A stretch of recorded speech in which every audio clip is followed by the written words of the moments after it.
고린도후서 5장 11절부터 마지막 21절까지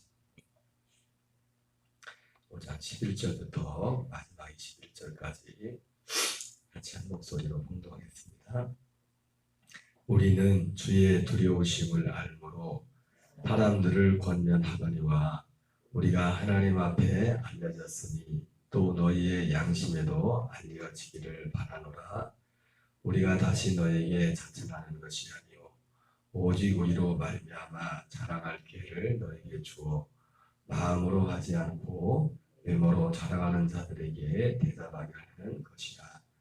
우리가 만일 미쳤어도 하나님을 위한 것이요 만일 정신이 온전하여도 너희를 위한 것이니 그리스도의 사랑이 우리를 강권하시는도다. 우리가 생각하건대 한 사람이 모든 사람을 대신하여 죽었은즉 사람이 죽은 것이라. 그가 모든 사람을 대신하여 죽으심은 자들로 하여금 다시는 그들 자신을 위하여 살지 않고 오직 그들을 대신하여 죽었다가 다시 살아나신 이를 위하여 살게 하려 함이라. 그러므로 우리가 이제부터는 어떤 사람도 육신을 따라 알지 아니하노라. 비록 우리가 그리스도도 육신을 따라 알았으나 이제부터는 그같이 알지 아니하노라. 그런즉 누구든지 그리스도 안에 있으면 새로운 피조물이라. 이전 것은 지나갔으니 새 것이 되었도다. 모든 것이 하나님께로서 났으며 그가 그리스도로 말미암아 우리를 자기와 화목하게 하시고 또 우리에게 화목하게 하는 직분을 주셨으니 곧 하나님께서 그리스도 안에 계시사 세상을 자기와 화목하게 하시며 그들의 죄를 그들에게 돌리지 아니하시고 화목하게 하는 말씀을 우리에게 부탁하셨느니라. 그러므로 우리가 그리스도를 대신하여 사신이 되어 하나님이 우리를 통하여 너희를 권면하시는 것 같이 그리스도를 대신하여 간청하노니 너희는 하나님과 화목하라. 하나님이 죄를 알지도 못하신 일을 우리를 대신하여 죄로 삼으신 것은 우리로 하여금 하나님의 의가 되게 하려 하심이라. 아멘. 네, 오늘은 고린도후서 5장 11절부터 21절까지를 봉독했습니다. 오늘은 본문의 말씀을 중심으로 화목하게 하는 직분이라는 제목으로 하나님의 말씀을 전하도록 하겠습니다. 사도 바울은 오늘 고린도 교회에 자기 자신의 여러 가지 이런 환난 중에도 낙심하지 않는 그 신앙의 믿음을 그들에게 말하면서 자기가 하나님 앞에 자기의 직분이 화목하게 하는 그런 직분을 자신에게 주님이 주셨다고 말씀하셨습니다. 오늘 우리도 엄밀한 의미에서 보면 우리 모든 성도들은 하나님의 아들들은 그 직분이 화목하게 하는 직분인 줄 믿습니다. 근데 여기서 화목하게 하는 직분이라고 할 때 특별히 이 화목의 핵심은 뭐냐면 사도 바울이 오늘 본문에 나온 것처럼 하나님과 화목하는 자가 되라 이렇게 말씀하고 있습니다. 하나님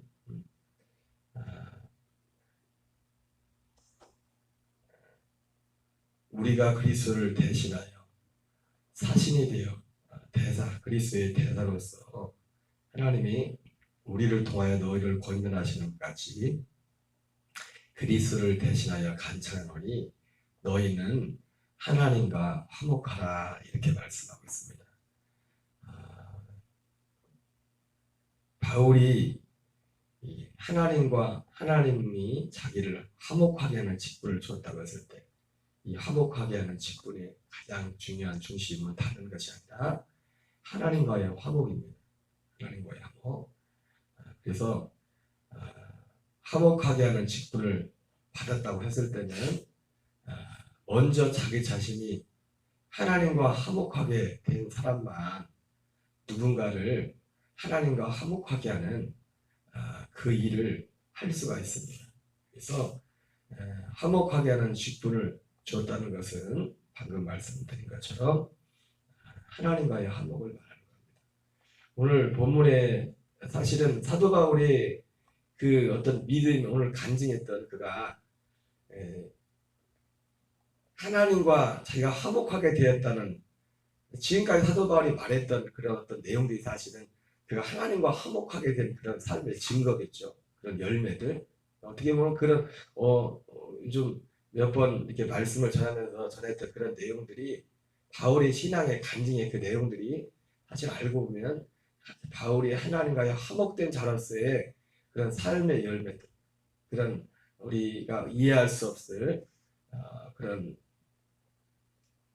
그 고난 중에도 사도 바울이 낙심하지 않은 그런 삶의 열매가 그것이 곧 하나님과 사도 바울이 화목하게 되었다는 가장 명백한 증거 중에 하나입니다. 열매로서. 그래서 우리의 믿음이라는 것이 실제 우리의 삶 속에 그대로 투영이 되고 그대로 우리에 나타나는 거죠. 오늘 그 본문에 나타났던 구체적인 사안들, 우리가 함께 봤던 사도 바울의 그런 그 모습들, 낙심하지 않는 그런 모습들 가운데 그것이 바울이 하나님과 화목하게 됐던 가장 큰 열매 중에 하나이기도 하지만 히브리서 6장 1절 2절에 보면 히브리서 6장 1절 2절은 특별히 바울이 말했던 그 화목된 구체적인 내용뿐만 아니라 실제로 화목하게 되는 그런 내용을 간략하게 말씀하고 있습니다. 물론 거기에는 화목이란 단어는 나오지 않습니다. 화목이란 단어는 나오지 않지만 히브리서 6장 1절에 두 가지가 나오죠. 크게 보면 그러므로 너희가 그리스도의 도의 처벌을 버리고 완전한 대로 나가라 이렇게 말씀하고 있습니다. 그래서 하나님과의 화목한 자는 화목한 자들에게는 바로 그리스도의 도의 초보에 대한 그런 믿음과 또 완전한 데, 여러분 완전한 데는 다른 것이 아니라 우리가 노력해서 물론 당연히 노력이 필요하죠. 우리의 노력이 항상 막 드리는 말씀이지만 주님의 은혜라는 것이 그래서 사도 바울도 성경 기자들도 순종이라는 표현을 쓰지 않습니까? 복음의 순종함으로 어떤 우리의 의지적인 하나님 앞에 우리의 마음을 드리는 그런 부분들이 당연히 필요하죠. 그래서 히브리서 6장 1절 2절에서는 그리스도의 도의 초보를 버리고 완전한 대로 나가라 이렇게 말씀하는데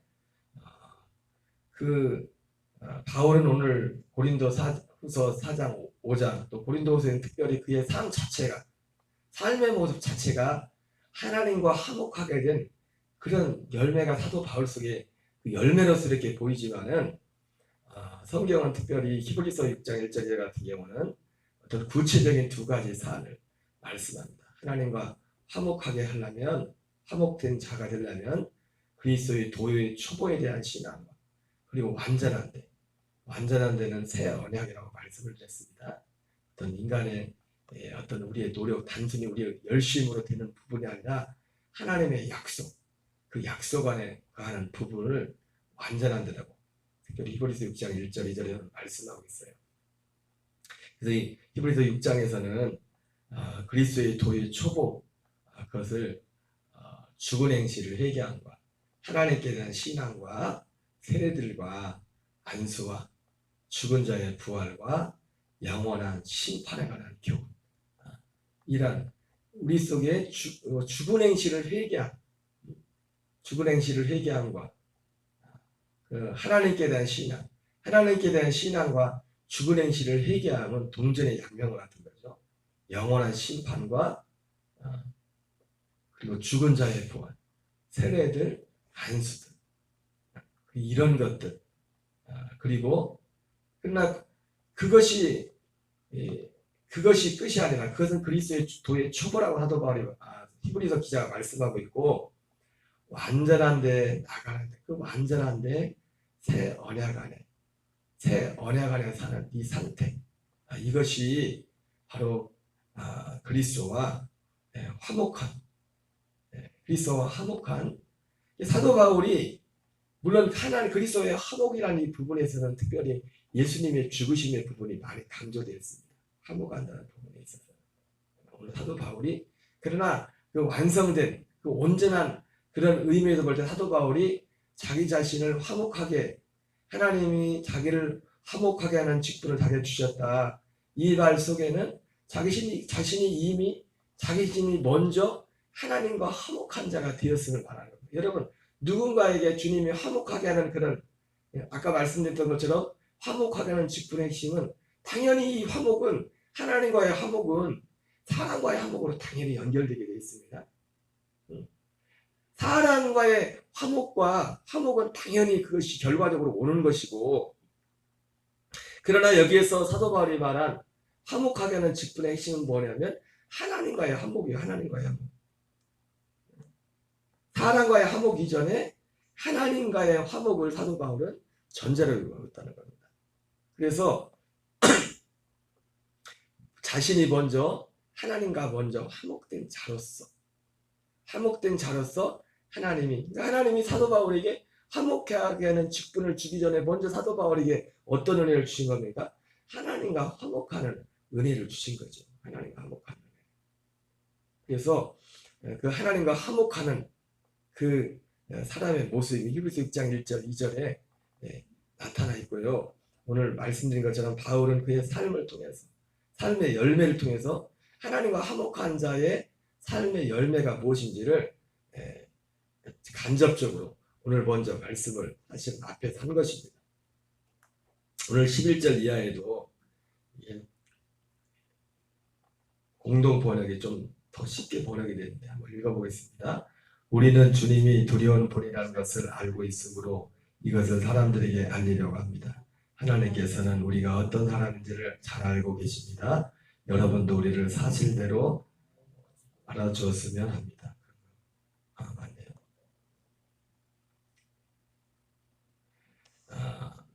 그렇다고 여러분에게 또다시 우리 자신을 내세우는 것은 아닙니다. 다만 우리를 자랑할 수 있는 근거를 여러분에게 주어 속에 있는 아무것도 자랑할 것이 없으면서도 겉만 자랑하고 가지고 자랑하는 자들의 말을 반박하게 할 수 있게 해주려는 것뿐입니다.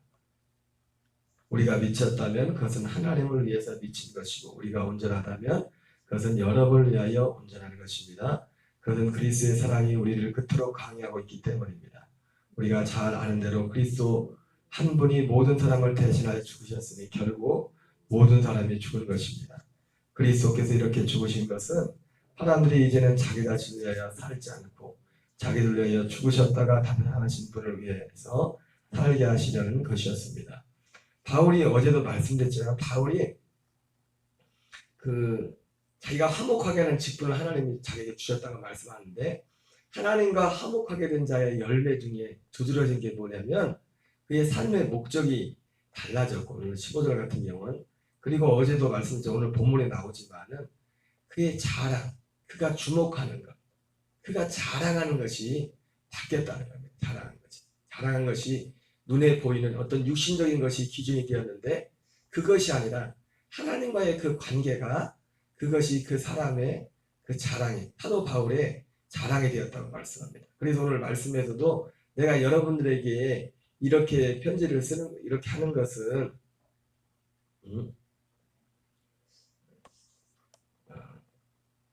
속에는 아무것도 자랑할 것이 없으면서 겉만 가지고 자란 자들의 말을 반박할 수 있게 해주려는 것뿐입니다. 사도 바울도, 그리고 우리가 하나님과 온전히 화목되지 못한, 하나님과 화목된 자의 그 삶의 열매는, 진짜 자랑할 것은 눈에 보이는 곳에 있는 게 아닙니다. 물론 항상 말씀드리지만은 열매로서 어떤 눈에 보이는 곳 나타날 수 있지만은 진짜 자랑은 눈에 보이지 않는 우리 안에 있는 거예요. 진짜 자랑. 사도 바울이 결국 그 자랑은 뭡니까? 주님이 우리의 주가 되시는 거고, 그 생명과 연합하는 것이고, 그 안에서 사는 것이죠. 그래서 사도 바울이 이 사람들한테 이런 내용을 쓰는 것은 속에는 자랑을, 진짜 자랑할 것은 없습니다. 세상 자랑으로만 가득 차 있으면서 하나님에 대한 자랑, 그리스도 안에서 이 복음 안에서의 자랑이 없는 자들에게 반박할 수 있도록 하기 위해서 여러분들에게 이 편지를 쓰는 겁니다. 그렇게 말씀하고 있어요. 그러면서 16절에 보면 우리는 이제부터 아무도, 여기서는 그렇게 표현하죠. 세속적인 표준으로 판단하지는 않을 것입니다. 전에는 우리가 세속적인 표준으로 그리스도를 이해하였지만 이제는 그렇게 하지 않습니다. 얼마나 그 사람이 많이 세상적으로 지식을 많이 배웠느냐, 많이 가졌느냐, 이런 것으로 그걸 판단하는 것이 아니라, 물론 그런 것을 결코 무시하는 게 아닙니다. 왜냐하면 사실은 그러한 것들도 어떤 면에서 보면 그 외적으로 드러나 이런 것들도 물론 모든 것들이 그렇진 않지만은 그러나 또 외적으로 드러나는 그런 열매를 맺을 때까지 그 사람의 그 과정을 들여다보면 또한 그것은 무시할 것은 아니죠. 그럼에도 불구하고 세속적인 표준으로 판단하지 않을 것입니다. 전에는 우리가 세속적인 표준으로 그리스도를 이해했지만 이제는 그렇게 하지 않습니다. 예수님조차도 사도 바울이 전에는 그 사람을 판단하는 기준이 이게 다른 사람을 이것이 근데 사실은 결국 다른 사람을 판단하는 기준에서 끝나는 게 아니라 사실은 자기 자신을 판단하는 기준도 되는 겁니다. 자기 자신도 내 자신에 대해서 판단하는 그 기준이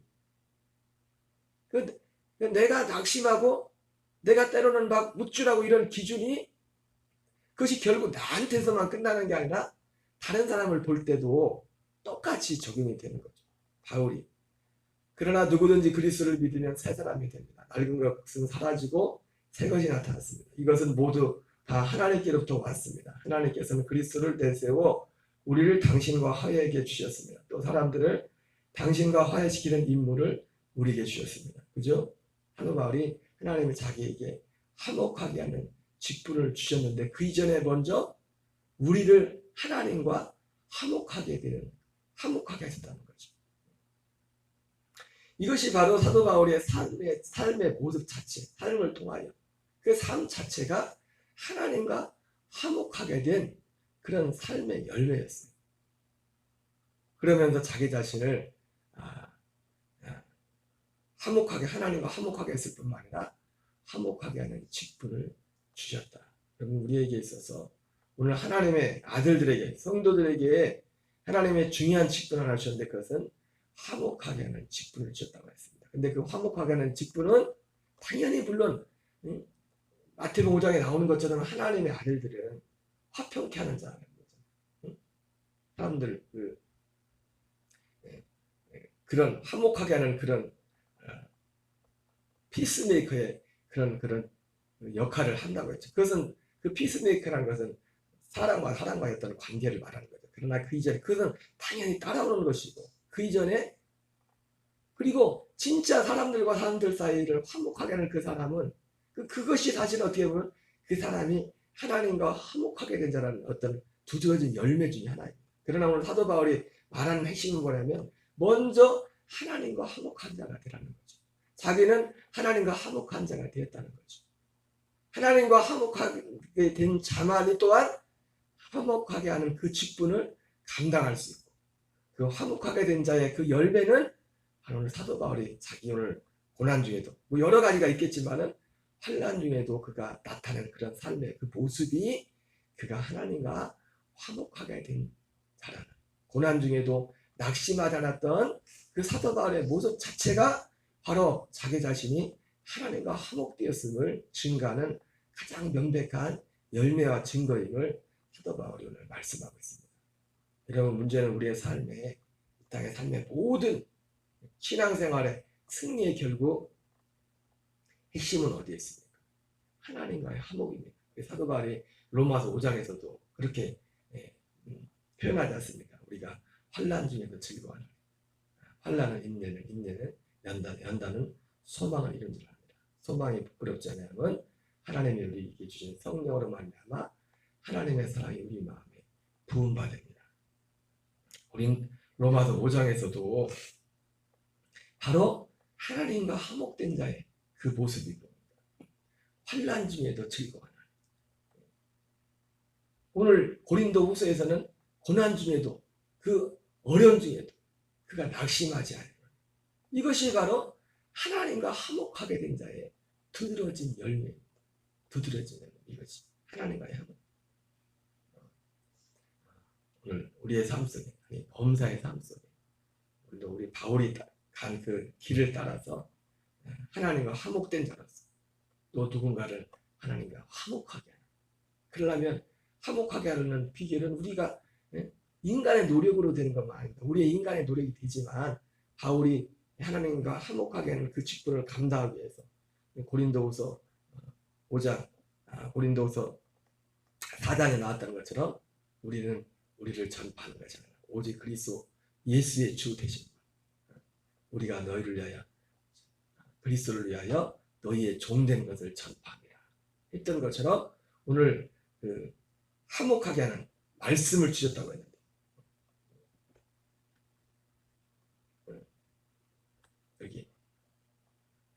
여기는 화해의 이치를 공동번역에서는 화해의 이치라고 되어 있는데 개역 개정에서는 화목하게 하는 말씀을 줬다고 했죠. 예, 화목하게 하는 말씀을 통해서만 우리가 하나님과 화목하게 된 것은 사실은요. 누군가 사람의 친절을 베풀어서 이렇게 해서만 우리가 될 수가 없어요. 하나님과 화목하는 것은. 그래서 화목하게 하는 말씀을 통해서 내가 하나님과 화목하게 되었다면 내가 먼저 주님과 화목하게 되었다면 반드시 내가 하나님이 여기서는 화해의 이치를 우리에게 맡겼다고 했는데 화해의 이치를 알았기 때문에 그 화해의 이치가 사실은 아까 먼저 말씀드렸던 히브리서 6장 1절 2절 말씀이에요. 개역 개정에서는 화해의 말씀이라고 하죠. 그래서 그 화해의 말씀이 크게 두 가지로 나타난 겁니다. 그리스도의 도의 초보, 죽은 행실을 회개케 하는 말씀, 하나님께 대한 신앙을 갖게 하는 말씀, 영원한 심판에 관한, 그리고 죽은 자의 부활에 대한 그 신앙, 세례와 안수 이와 같은 여기에 대한 그런 말씀, 그리고 완전한데 새 언약, 이 복음에 대한 이 진리에 대한 이 말씀, 이것이 바로 화해의 이치고 이것이 바로 화목하는 말씀입니다. 아무리 사람이 좋아도 사람이 좋다고 사람과 관계가 좋다고 그 사람이 화목하게 하는 직분을 감당할 수가 없어요. 왜? 먼저 하나님과 화목하기 때문에. 그리고 진짜 하나님과 화목하지 않고는 하나님과 화평하지 않고는 사람에게는 진짜 화목이나 화평이라는 게 있을 수 없어요. 그리고 사람과도 온전한 화평을 화목을 이룰 수가 없습니다. 그래서 자기 자신이 이 화해 이치, 화목해 하는 그 말씀을 먼저 받아서 사도 바울이 하나님과 화목하게 된 자로서 그래서 이 화목하게 된 이 말씀, 화목하게 된 이치를 알고 이것에 연합한 사람은 사도 바울이 오늘 삶 속에 오늘 고린도 교회들에게 말했던 것처럼 그런 화목하게 하는 그 삶의 열매가 나타나게 되는 겁니다. 그 내용을 믿고 거기 연합하기 때문에. 그래서 나도 여러분들에게 하나님의 대신 여러분에게 말을 합니다. 하나님은 이 화목하게 하는 일도 하나님이 직접 하시는 것이 아니라 먼저 누군가를 화목하게 하고 그 화목하게 된 그 사람을 통해서 또 누군가를 화목하게 하신다고 말씀합니다. 그래서 내가 오늘 하나님을 대신하여 대사로서 사심으로서 여러분에게 이렇게 말을 합니다 하고서 사도 바울이 말하고 있는 것입니다. 여러분 우리가 이 믿음 안에서 그리스도의 복음 안에서 정말 살고 있다면 우리는 모두가 하나님이 이미 화목하게 하는 직분을 주신 겁니다. 그리고 내가 정말 하나님과 화목하고 있다면 그 전에 우리는 내가 하나님으로부터 누군가 통해서 이 화목하게 하는 말씀을 받았다는 거예요. 이 화목하게 하는 이 말씀을 통하지 않고는 일시적으로 뭐 어떤 체험을 통해서 그런 건 있을 수 있지만 우리가 온전한 화목의 삶을 살아갈 수가 없습니다. 하나님. 우리는 이미 하나님으로부터 화목하게 하는 직분을 받은 자인 줄 믿습니다. 우리는 또한 그 일을 하나님의 주신 이 말씀을 통해서 그 화목하게 하는 그 사명을 고린도서 4장 5절에 나오는 그 말씀과 같이 오직 예수 그리스도의 주 되신 것과 우리가 여러분들을 위해서 예수님을 위하여 내가 여러분의 종이 된 것 두 가지만 전파할 뿐입니다. 사도 바울이 그러한 모양으로 화목하게 하는 그 직분을 감당했던 것을 보게 됩니다. 오늘 이 한 날도 그리스도 안에서 승리하는 저와 여러분 되시기 바랍니다. 주기도문으로 마치겠습니다.